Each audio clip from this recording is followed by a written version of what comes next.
ম্যানহাটনের federal আদালতে হাজির করা হচ্ছে মাদুরো ও তার স্ত্রীকে। মাদক ও অস্ত্র চোরাচালান মামলায় হবে বিচার। ভেনেজুয়েলায় মার্কিন অভিযানে নিহত ৮০। ভেনেজুয়েলা এখন যুক্তরাষ্ট্রের নিয়ন্ত্রণে, দাবি ট্রাম্পের। কারাকাস সহযোগিতা না করলে আবারও সামরিক অভিযানের হুমকি। পরবর্তী টার্গেট কলম্বিয়া, কিউবা ও মেক্সিকো। ইরানে বিক্ষোভ দমনের নামে মানুষ হত্যা করলে ভয়াবহ পরিণামের হুঁশিয়ারি ট্রাম্পের। আন্দোলনে ইসরায়েলের সমর্থন। শত্রুর কাছে মাথা নত করবে না তেহরান, জবাব খামেনির। ইয়েমেনে আলাদা রাষ্ট্র গঠনে গণভোটের ডাক বিচ্ছিন্নতাবাদী গোষ্ঠী এসটিসির। হাদ্রামাউতে সরকারি বাহিনীর অবস্থান জোরদার, সব পক্ষকে ঐক্যবদ্ধ থাকার আহ্বান সৌদির। এবং মিয়ানমারের স্বাধীনতা দিবসে ৬,০০০ বন্দীকে সাধারণ ক্ষমা ঘোষণা, জান্তার সরকারের। রয়েছেন বিদেশি নাগরিকও। কারাগারের সামনে স্বজনদের ভিড়।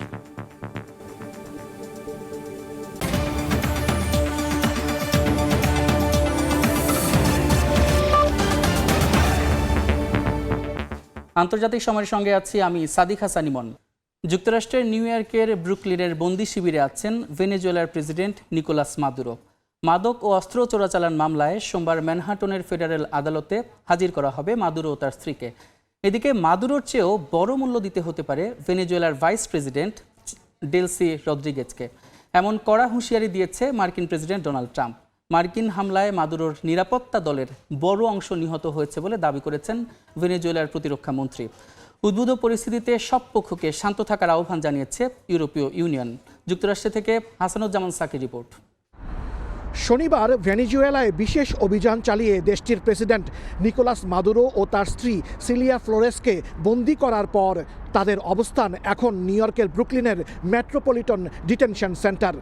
প্রয়োজনীয় আইনি প্রক্রিয়া সম্পন্ন করার পর শনিবার রাতেই তাদেরকে এই বন্দি শিবিরে পাঠানো হয়। ফলে পুরো এলাকা এখন হাই অ্যালার্ট রেড জোন, কয়েক স্তরের নিরাপত্তা চাদরে ঢাকা। ভেনেজুয়েলার নেতা নিকোলাস মাদুরো ও তার স্ত্রী সিলিয়ার বিরুদ্ধে মাদক এবং অস্ত্র চোরাচালানের অভিযোগ এনেছে যুক্তরাষ্ট্র, যদিও আগে থেকেই এমন অভিযোগ অস্বীকার করে আসছেন মাদুরো। মাদুরোকে আটক করার পর সোমবার যুক্তরাষ্ট্রের নিউ ইয়র্কের আদালতে প্রথমবারের মতো হাজির করা হবে। রোববার আদালতের এক মুখপাত্রের বরাতে জানা গেছে, ভেনেজুয়েলার প্রেসিডেন্ট নিকোলাস মাদুরো এবং স্ত্রী সিলিয়া ফ্লোরেস স্থানীয় সময় দুপুরে ম্যানহাটনের ফেডারেল আদালতে আইনি প্রক্রিয়ার মুখোমুখি হবেন। এদিকে ভেনেজুয়েলার আদালতের আদেশে দেশটির ভাইস প্রেসিডেন্ট ডেলসি রদ্রিগেজ অন্তর্বর্তীকালীন প্রেসিডেন্ট হিসেবে দায়িত্ব নিয়েছেন। সোমবার রদ্রিগেজকেও কড়া হুঁশিয়ারি দিয়েছেন মার্কিন president Donald Trump. The Atlantic সাময়িকীকে দেয়া সাক্ষাৎকারে মার্কিন প্রেসিডেন্ট বলেন, রদ্রিগেজ যদি সঠিক কাজ না করেন তবে তাকে নিকোলাস মাদুরোর চেয়েও বড় মূল্য দিতে হতে পারে। প্রেসিডেন্ট মাদুরোকে আটক করতে মার্কিন অভিযানের বিরোধিতা করায় জবাবে ডেলসি রদ্রিগেজকে এই সতর্কতা দেন ট্রাম্প। মাদুরোকে আটকের একদিন পর মার্কিন পররাষ্ট্রমন্ত্রী মার্কো রুবিও বলেছেন, ভেনেজুয়েলার সঙ্গে যুদ্ধে জড়ায়নি যুক্তরাষ্ট্র। ভেনেজুয়েলার বাকি নেতারা সঠিক সিদ্ধান্ত নিলে যুক্তরাষ্ট্র দেশটির সঙ্গে কাজ করতে প্রস্তুত বলেও মন্তব্য করেন তিনি। এদিকে মার্কিন অভিযানে মাদুরো আটক হওয়ার সময় তার নিরাপত্তা দলের সদস্যদের একটি বড় অংশ নিহত হয়েছেন বলে জানিয়েছেন ভেনেজুয়েলার প্রতিরক্ষা মন্ত্রী ভ্লাদিমির পাদ্রিনো। তবে টেলিভিশনে দেয়া বক্তব্যে পাদ্রিনো নিহতের সংখ্যা উল্লেখ করেননি। অপরদিকে ভেনেজুয়েলায় অভিযানে আহত মার্কিন সেনাদের শারীরিক অবস্থা স্থিতিশীল রয়েছে বলে জানিয়েছে হোয়াইট হাউস। রোববার জ্যেষ্ঠ এক কর্মকর্তার বরাত দিয়ে সিএনএন জানায়, অভিযানে আহত মার্কিন সেনাদের আঘাত হালকা ছিল এবং আহত সবাই স্থিতিশীল ও ভালো অবস্থায় রয়েছেন। ভেনেজুয়েলা ইস্যুতে সব পক্ষকে শান্ত থাকার আহ্বান জানিয়েছে ইউরোপীয় ইউনিয়ন। হাসানুজ্জামান সাকি, সময় সংবাদ, নিউ ইয়র্ক, যুক্তরাষ্ট্র। ভেনেজুয়েলা এখন যুক্তরাষ্ট্রের নিয়ন্ত্রণে রয়েছে দাবি করে মার্কিন প্রেসিডেন্ট ডোনাল্ড ট্রাম্প বলেছেন, কারাকাসের কাছ থেকে সহযোগিতা না পাওয়া গেলে আবারও সামরিক অভিযান চালানো হবে দেশটিতে। চলতি সপ্তাহে ভেনেজুয়েলায় মার্কিন সামরিক অভিযানে অন্তত ৮০ জন নিহত হয়েছে বলে জানিয়েছেন দেশটির এক শীর্ষ কর্মকর্তা। এর মধ্যে ৩২ জন কিউবার নাগরিক রয়েছে বলে নিশ্চিত করেছে হাভানা। বাবাকে আটকের ঘটনায় ক্ষোভ প্রকাশ করেছেন মাদুরোর ছেলে। ভেনেজুয়েলায় মার্কিন হামলার ক্ষতচিহ্ন সামনে আসছে। প্রকাশ হচ্ছে হতাহতের খবরও। যুক্তরাষ্ট্রের সামরিক অভিযানে দেশটিতে নিরাপত্তা বাহিনীর সদস্য, বেসামরিক নাগরিক সহ অর্ধশতাধিক মানুষ নিহত হয়েছেন বলে জানিয়েছে কারাকাসের এক জ্যেষ্ঠ কর্মকর্তা। মার্কিন সামরিক অভিযানে ঘনিষ্ঠ মিত্র দেশ কিউবার বহু যোদ্ধা নিহত হয়েছে বলে জানিয়েছে দেশটির সরকার। কিউবার সংবাদ সংস্থা জানায়, ভেনেজুয়েলা সরকারের অনুরোধে দেশটির সামরিক বাহিনীর পক্ষে মিশনে অংশ নিতে গিয়ে ওই যোদ্ধারা নিহত হন। রোববার মার্কিন প্রেসিডেন্ট ডোনাল্ড ট্রাম্প বলেন, মাদক পাচার দমন ও ভেনেজুয়েলার তেল শিল্পে বড় ধরনের সংস্কার আনার লক্ষ্যে দেশটির বর্তমান সরকারের সঙ্গে কাজ করতে আগ্রহী যুক্তরাষ্ট্র। তবে কারাকাস সহযোগিতা না করলে ভেনেজুয়েলায় দ্বিতীয় দফা সামরিক হামলা চালানো হতে পারে বলেও হুঁশিয়ারি দেন ট্রাম্প। এদিকে ভেনেজুয়েলার অন্তর্বর্তী প্রেসিডেন্ট হয়ে সুর নরম করলেন ডেলসি রদ্রিগেজ। সামাজিক যোগাযোগ মাধ্যমে দেয়া এক বিবৃতিতে সহযোগিতার ভিত্তিতে কাজ করতে তিনি মার্কিন সরকারের প্রতি আহ্বান জানান। আন্তর্জাতিক আইনের কাঠামোর মধ্যে পারস্পরিক উন্নয়ন নিশ্চিত করা এবং দীর্ঘস্থায়ী শান্তিপূর্ণ সহাবস্থান জোরদার করার লক্ষ্যে কাজ করবেন বলেও উল্লেখ করেন রদ্রিগেজ। সামরিক অভিযানে রাজধানী কারাকাস থেকে বাবাকে তুলে যুক্তরাষ্ট্রে নেয়ার পর অবশেষে মুখ খুললেন নিকোলাস মাদুরোর ছেলে নিকোলাস মাদুরো গুয়েরা। এক ভিডিও বার্তায় এ ঘটনার তীব্র প্রতিবাদ জানিয়ে রাজপথে থাকার কথা বলেন গুয়েরা। ক্ষোভ প্রকাশ করে বলেন, বিশ্বাসঘাতক কারা ছিল তা ইতিহাস বলে দেবে। মাদুরোকে আটকের পর সীমান্তে টহল জোরদার করেছে ব্রাজিল ও কলম্বিয়া। ভেনেজুয়েলান অভিবাসীদের সম্ভাব্য ঢল সামাল দিতে সীমান্তে কলম্বিয়ান রেড ক্রস একটি স্টেশনও মোতায়েন করেছে। নাসরিন রুমি, সময় সংবাদ। নিকোলাস মাদুরোকে যুক্তরাষ্ট্রের তুলে নেয়ার ঘটনায় উত্তপ্ত বিশ্ব রাজনীতি। এশিয়া থেকে ইউরোপ, লাতিন আমেরিকা থেকে যুক্তরাষ্ট্র, কোথাও নিন্দা, কোথাও আনন্দ উদযাপন করছেন ভেনেজুয়েলার নাগরিকরা। মাদুরোকে আটক করায় কেউ কেউ ট্রাম্পকে ধন্যবাদ দিলেও অনেকে তীব্র সমালোচনা করছেন। আন্তর্জাতিক আইন, সার্বভৌমত্ব আর তেলের নিয়ন্ত্রণ নিয়ে প্রশ্ন উঠেছে। রাশিয়া ও চীন যুক্তরাষ্ট্রের অভিযানের তীব্র নিন্দা জানিয়েছে। এ অবস্থায় জাতিসংঘ নিরাপত্তা পরিষদে ডাকা হয়েছে জরুরি বৈঠক। স্থানীয় সময় রোববার স্পেনের বার্সেলোনায় গান গেয়ে পতাকা হাতে উল্লাস করেন সেখানে বসবাসরত ভেনেজুয়েলার মানুষ। নিকোলাস মাদুরোকে মার্কিন সেনারা আটক করায় তাদের এই আনন্দ উল্লাস। মেক্সিকো সিটিতেও একই চিত্র। ভেনেজুয়েলার বিশাল পতাকা নাড়িয়ে আনন্দ উচ্ছ্বাস করতে দেখা যায় মেক্সিকোয় নির্বাসিত ভেনেজুয়েলানদের। নতুন করে ভেনেজুয়েলা পুনর্গঠনের স্বপ্ন দেখছেন তারা।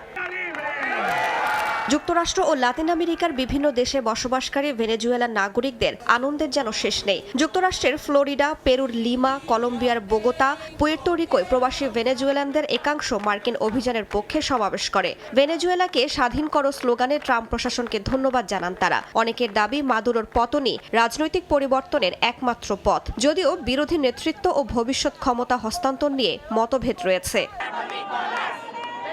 তবে ভেনেজুয়েলার ভেতরের চিত্র কিছুটা ভিন্ন। রাজধানী কারাকাসে হাজারো সরকার সমর্থক রাস্তায় নেমে মাদুরোর মুক্তির দাবি জানান। কেউ হাতে অস্ত্র, কেউ মাদুরোর ছবি ও সুপার বিগোটে চরিত্রের প্রতীক নিয়ে শপথ নেন আনুগত্যের। বিক্ষোভকারীদের অভিযোগ, মার্কিন বিমান আকাশসীমা লঙ্ঘন করলেও কোনো প্রতিরোধ হয়নি। একে সরাসরি সার্বভৌমত্বে আঘাত বলে মনে করছেন তারা।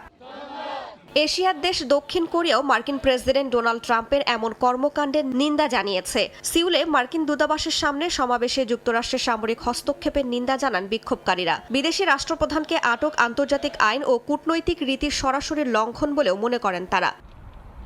এদিকে সাধারণ নাগরিকদের পাশাপাশি রাষ্ট্রীয় পর্যায়েও মাদুরোকে গ্রেফতারে নিন্দা জানানো হয়েছে। রাশিয়া ও চীন যুক্তরাষ্ট্রের অভিযানে তীব্র সমালোচনা করেছে। বেইজিং একে বিপজ্জনক নজির উল্লেখ করে প্রাকৃতিক সম্পদের নিয়ন্ত্রণের অভিযোগ তুলেছে। তবে মাদুরোকে তুলে নিয়ে যাওয়ার ঘটনায় ডোনাল্ড ট্রাম্পকে ধন্যবাদ জানিয়েছেন ইসরায়েলের প্রধানমন্ত্রী বিনিয়ামিন নেতানিয়াহু। রাইসা জান্নাত, সময় সংবাদ। আন্তর্জাতিক সময় আরও থাকছে। তুষার ঝড় ও তীব্র শীতে বিপর্যস্ত জার্মানির জনজীবন। কয়েকশো ফ্লাইট বাতিল, রেলপথেও অচল অবস্থা। নাশকতার কারণে বার্লিনে বিদ্যুৎহীন কয়েক লাখ মানুষ। ইরানে অর্থনৈতিক সংকটকে কেন্দ্র করে চলমান বিক্ষোভ অষ্টম দিনে গড়িয়েছে। সহিংসতায় এখন পর্যন্ত নিহত হয়েছেন অন্তত 20 জন। তেহরানের বিক্ষোভ নিয়ে আবারও কঠোর বার্তা দিয়েছেন মার্কিন প্রেসিডেন্ট ডোনাল্ড ট্রাম্প। চলমান আন্দোলনে সমর্থন দিয়েছেন ইসরায়েলের প্রধানমন্ত্রী বেনিয়ামিন নেতানিয়াহু। জবাবে ইরান শত্রুর কাছে নতি স্বীকার করবে না জানান দেশটির সর্বোচ্চ ধর্মীয় নেতা আয়াতুল্লাহ আলী খামেনি।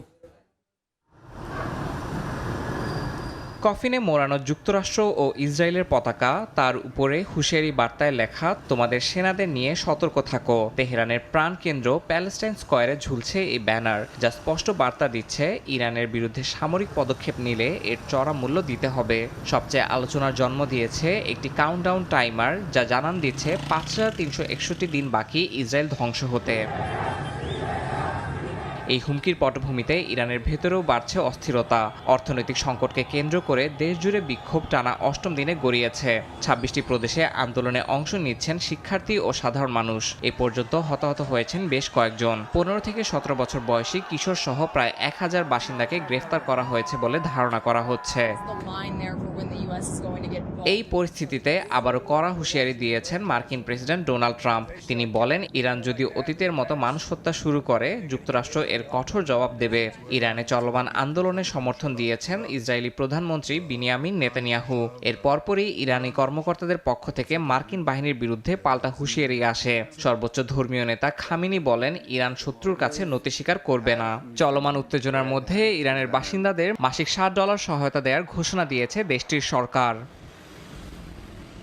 বিশ্লেষকদের মতে, ভেনেজুয়েলার প্রেসিডেন্ট নিকোলাস মাদুরোর আটকের পর উত্তেজনা আরও বেড়েছে। মাদুরো ছিলেন ইরানের ঘনিষ্ঠ মিত্র। তার পতনের পর ইরানের আঞ্চলিক মিত্র বলয় আরও দুর্বল হতে পারে বলে আশঙ্কা করা হচ্ছে। ইয়াসিন মোহাম্মদ জিসান, সময় সংবাদ।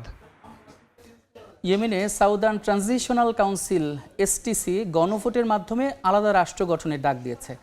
তবে রিয়াদ সব পক্ষকে ঐক্যবদ্ধ থাকার আহ্বান জানিয়েছে।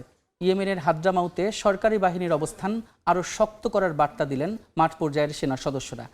এদিকে সৌদি সমর্থিত ইয়েমেন সরকার আরব সাগরের গুরুত্বপূর্ণ বন্দর নগরী মুকাল্লা পুনরুদ্ধার করেছে।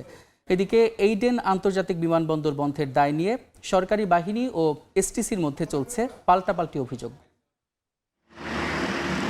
ইয়েমেন ভেঙে যাওয়া যেন ক্রমশই বাস্তবতায় রূপ নিচ্ছে। স্থানীয় সময় রোববার যুদ্ধ বেড়ে যাওয়ার প্রেক্ষাপটে ইয়েমেনের স্বাধীনতাকামী সশস্ত্র সংগঠন সাউদার্ন ট্রানজিশনাল কাউন্সিল এসটিসি দেশটির দক্ষিণাঞ্চলকে আলাদা করতে গণভোটের ডাক দিয়েছে। সংগঠনটির অভিযোগ, একসময় মিত্র সৌদি আরব তাদের সেনাদের ওপর হামলা চালাচ্ছে। অন্যদিকে সৌদি আরব সব পক্ষকে ঐক্যবদ্ধ থাকার আহ্বান জানিয়েছে। সৌদি সমর্থিত ইয়েমেন সরকার জানিয়েছে, সংযুক্ত আরব আমিরাত সমর্থিত দক্ষিণী বিচ্ছিন্নতাবাদীদের কাছ থেকে তারা আরব সাগর উপকূলের বন্দর নগরী মুকাল্লার নিয়ন্ত্রণ পুনরুদ্ধার করেছে। মুকাল্লা পুনরুদ্ধারের আগে সৌদি সমর্থিত বাহিনী হাদ্রামাউতের গুরুত্বপূর্ণ কয়েকটি স্থানের নিয়ন্ত্রণ নিয়েছে। প্রদেশটি বিস্তীর্ণ মরুভূমি নিয়ে গঠিত এবং ইয়েমেনের অন্যতম বড় এলাকা। ইয়েমেনের হাদ্রামাউতে সরকারি বাহিনীর অবস্থান আরও শক্ত করার বার্তা দিয়েছেন মাঠ পর্যায়ের সেনা সদস্যরা। স্থানীয় বাহিনী ও সৌদি সমর্থিত হোমল্যান্ড শিল্ড বাহিনীর মধ্যে সমন্বয়ের কথা তুলে ধরেন তারা। সরকার পক্ষ বলছে, প্রদেশ ও পুরো অঞ্চলে নিরাপত্তায় এসব বাহিনী একসঙ্গে কাজ করছে। নেশন শিল্ড বাহিনী, হাদ্রামাউত প্রোটেকশন ফোর্সেস এবং হাদ্রামি এলিট, এই তিনটি বাহিনী হাদ্রামাউত প্রদেশের পাশাপাশি পুরো অঞ্চলের নিরাপত্তা ব্যবস্থার অবিচ্ছেদ্য অংশ। এদিকে ইয়েমেনের এডেন আন্তর্জাতিক বিমানবন্দর দীর্ঘদিন বন্ধ থাকায় মানবিক সংকট আরও গভীর হওয়ার আশঙ্কা তৈরি হয়েছে। চলতি মাসের শুরুতে ইয়েমেনি সরকারি বাহিনী ও সাউদার্ন ট্রানজিশনাল কাউন্সিলের মধ্যে উত্তেজনা বাড়ার পর থেকে প্রায় সব বাণিজ্যিক ফ্লাইট স্থগিত রয়েছে। বর্তমানে সৌদি আরবের জেদ্দা ও রিয়াদের সঙ্গে কয়েকটি ফ্লাইট চালু থাকায় শত শত যাত্রী বিমানবন্দরে আটকে পড়েছেন। বিমানবন্দর বন্ধের দায় নিয়ে সৌদি সমর্থিত সরকার ও ইউএই সমর্থিত এসটিসির মধ্যে চলছে পাল্টাপাল্টি অভিযোগ। সরকার বলছে, জরুরি অবস্থার আওতায় কিছু রুটে নিয়ন্ত্রণ আরোপ করা হয়েছে এবং এসটিসি বিমানবন্দরের কার্যক্রম স্থগিত করেছে। আর এসটিসি দাবি করছে, পূর্ব ঘোষণা ছাড়াই আরোপিত বিধিনিষেধই সংকটের কারণ। শিউলি রোজা, সময় সংবাদ। 2023 সালের 7 অক্টোবর ইসরায়েলে হামাসের হামলার ঘটনায় রাষ্ট্রীয় তদন্ত কমিটি গঠনের দাবিতে বিক্ষোভ করেছে দেশটির সাধারণ মানুষ। স্থানীয় সময় শনিবার তেল আবিবে জড়ো হয়ে বিক্ষোভ করেন শত শত ইসরায়েলি। এই সময় ব্যর্থতার দায় নিয়ে ইসরায়েলি প্রধানমন্ত্রী বিনিয়ামিন নেতানিয়াহুর পদত্যাগের দাবি জানান আন্দোলনকারীরা। তাদের অভিযোগ, হামাসের হামলার দায় নিতে অস্বীকার করেছে নেতানিয়াহুর সরকার। সরকারের অবস্থান স্পষ্ট নয় বলেও জানান তারা। এছাড়া আগামী নির্বাচনে পরিবর্তন চেয়ে দেশে গণতন্ত্র প্রতিষ্ঠারও দাবি করেন বিক্ষোভকারীরা। স্বাধীনতা দিবস উপলক্ষে 6134 জন বন্দীকে সাধারণ ক্ষমা ঘোষণা দিয়েছে মিয়ানমারের জান্তা সরকার। রোববার এক বিবৃতিতে দেশটির national defence and security council জানায়, মানবিক দিক বিবেচনা করে ভারপ্রাপ্ত প্রেসিডেন্টের বিশেষ ক্ষমতা বলে এই বন্দীকে মুক্তি দেওয়া হয়েছে। সরকারের ঘোষণার পরপরই ইয়াঙ্গুনের ইনসিন কারাগারের সামনে কারাবন্দী স্বজনদের অপেক্ষায় ভিড় করেন শত শত মানুষ। এ সময় বন্দী স্বজনদের নাম লেখা কাগজ নিয়ে অধীর আগ্রহে অপেক্ষা করতে দেখা যায়। মুক্তির অপেক্ষায় থাকা বন্দীদের মধ্যে বিভিন্ন কারাগার এবং আটক কেন্দ্রে সাজা ভোগ করা নারী ও পুরুষ উভয়ই রয়েছেন। এছাড়া আলাদা এক ঘোষণায় জানানো হয়েছে 52 জন বিদেশি বন্দীকে মুক্তি দিয়ে নিজ দেশে ফেরত পাঠানো হবে। ব্রিটিশ ঔপনিবেশিক শাসন থেকে মিয়ানমারের ৭৮তম স্বাধীনতা দিবস উপলক্ষে প্রতি বছরের মতো এবারও এই সাধারণ ক্ষমার ঘোষণা করা হলো। আন্তর্জাতিক সময় আরও থাকছে। টেলিভিশন ও অনলাইনে জাঙ্ক ফুডের বিজ্ঞাপন প্রচারে বিধিনিষেধ আরোপ করল যুক্তরাজ্য। শিশুর স্থূলতা কমাতে এই পদক্ষেপ বলছে দেশটির সরকার। তীব্র তুষারঝড় ও শীতে বিপর্যস্ত জার্মানির জনজীবন। গত 3 দিনে তুষারপাতের কবলে প্রায় কয়েকশো যানবাহন দুর্ঘটনার কবলে পড়ে। এতে আহত হন বেশ কয়েকজন। বৈরী আবহাওয়ার কারণে আন্তর্জাতিক ও অভ্যন্তরীণ বিভিন্ন রুটের কয়েকশো ফ্লাইট বাতিল করা হয়েছে। রেলপথেও দেখা যায় অচল অবস্থা। এদিকে নাশকতার কারণে বার্লিনের দক্ষিণে বিদ্যুৎহীন কয়েক লাখ মানুষ। জার্মানি থেকে বিটু বড়ুয়ার রিপোর্ট। কয়েকদিনের টানা তুষারপাতে স্থবির জার্মানির জনজীবন। সড়ক কিংবা রেলপথ সবখানেই 10 থেকে 50 সেন্টিমিটার তুষারে আবৃত। তুষারপাতের কারণে হামবুর্গ ও নর্থ রাইন ওয়েস্টফালেন সহ দেশটির কয়েকটি বিমানবন্দরে অচল অবস্থার সৃষ্টি হয়েছে। আন্তর্জাতিক ও অভ্যন্তরীণ বেশ কয়েকটি রুটে বাতিল হয়েছে কয়েকশো ফ্লাইট। এতে ভোগান্তির শিকার কয়েক লাখ যাত্রী। অচল অবস্থা বিরাজ করছে রেলপথেও। এদিকে বার্লিনের দক্ষিণে ছেলেনডর্ফে জাতীয় গ্রিডের বৈদ্যুতিক তার পুড়িয়ে দিয়েছে একদল দুষ্কৃতকারী। এই ঘটনায় বিদ্যুৎবিহীন অবস্থায় আছেন কয়েক লাখ মানুষ। ভেঙে পড়েছে যোগাযোগ ব্যবস্থা। বন্ধ রাখা হয়েছে পেট্রোল পাম্প, দোকানপাট ও শিক্ষা প্রতিষ্ঠান। স্থানীয় বাসিন্দাদের দ্রুত নিরাপদ আশ্রয়ে সরিয়ে নিতে কাজ করছে স্থানীয় পুলিশ ও দমকল বাহিনী। এমন প্রাকৃতিক বিপর্যয়ের মধ্যেও নতুন বছরে ছুটি থাকায় অনেকেই আইস স্কেটিং করছেন পরিবার পরিজন নিয়ে। দেশটির আবহাওয়া অধিদপ্তর জানায়, বাল্টিক সাগর থেকে ভেসে আসা ঠান্ডা বাতাসের কারণে আগামী কয়েকদিন জার্মানি জুড়ে শীত জেঁকে বসতে পারে। পাশাপাশি তুষারঝড়ের পূর্বাভাসও দিয়েছে আবহাওয়া অধিদপ্তর।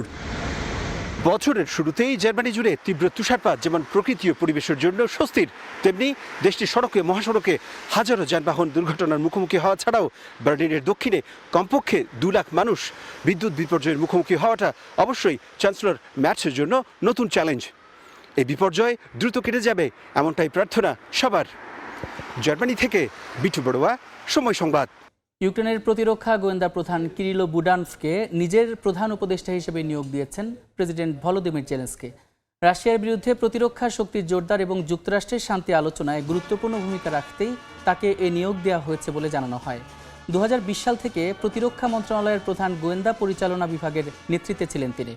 জেলেনস্কির দীর্ঘদিনের বিশ্বস্ত অ্যান্ডি ইয়েরমাকের বিরুদ্ধে দুর্নীতির অভিযোগ উঠলে তাকে এই পদে বসানো হয়।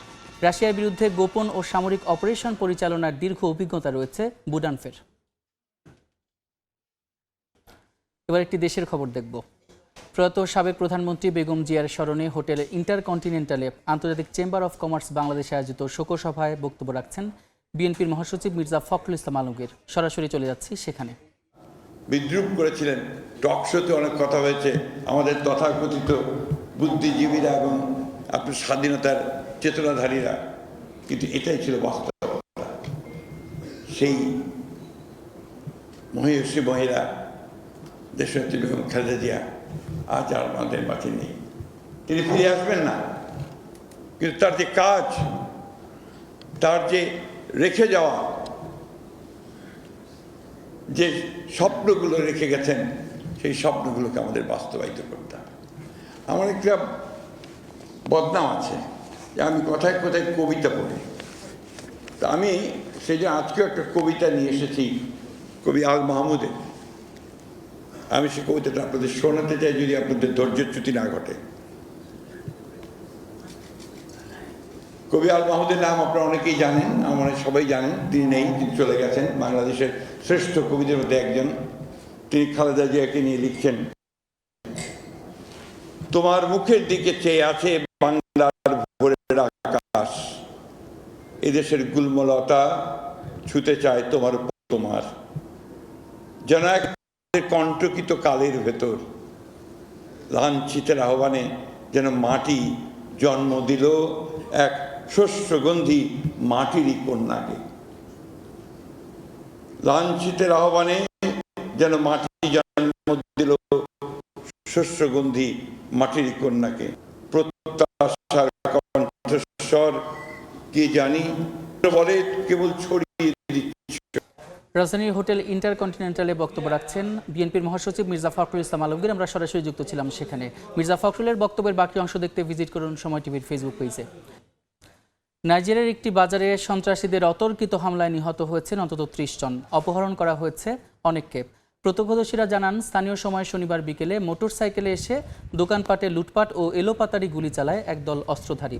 এর আগে শুক্রবার বাজারের পাশেই কয়েকটি গ্রামে চালানো হয় হামলা।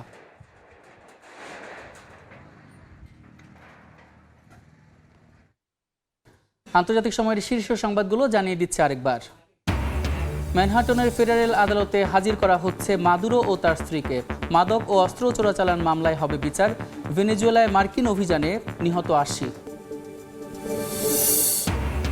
ভেনেজুয়েলা এখন যুক্তরাষ্ট্রের নিয়ন্ত্রণে, দাবি ট্রাম্পের। কারাকাস সহযোগিতা না করলে আবারও সামরিক অভিযানের হুমকি। পরবর্তী টার্গেট কলম্বিয়া, কিউবা ও মেক্সিকো।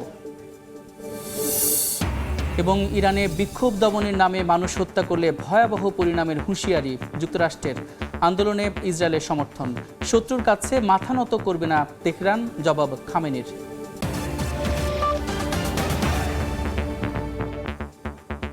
এই ছিল আন্তর্জাতিক সময়। এরপর বিকেল 5টায় থাকবে নির্বাচন নিয়ে আমাদের বিশেষ আয়োজন নির্বাচনের পথচলা। সঙ্গে থাকুন সময়।